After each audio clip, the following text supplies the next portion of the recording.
Peštín, aby zaujali nejaké strategické miesta okolo štartového koridoru. Ak chcete pozbudiť všetkých, ktorí sa pomalu chvíľu vydajú na trať, ktorá má dĺžku 6,5 km. Takže ešte stále máte priestor na to, aby ste si našli nejaké tie miesta, kde budete dobre vidieť. A potom vám budem nesmierne zaviazaný, pokiaľ budete pozbudzovať a jačať, kričať a dodáte energiu všetkým, ktorí o malú chvíľu vybehnú.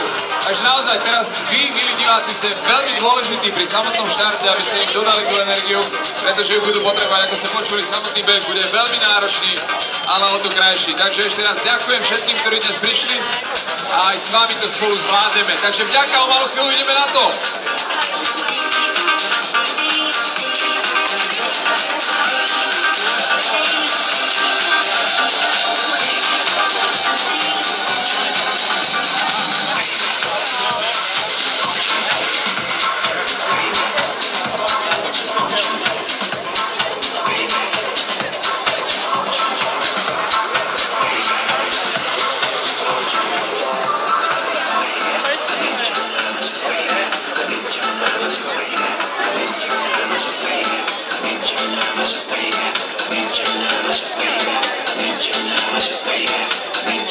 Let's just wait.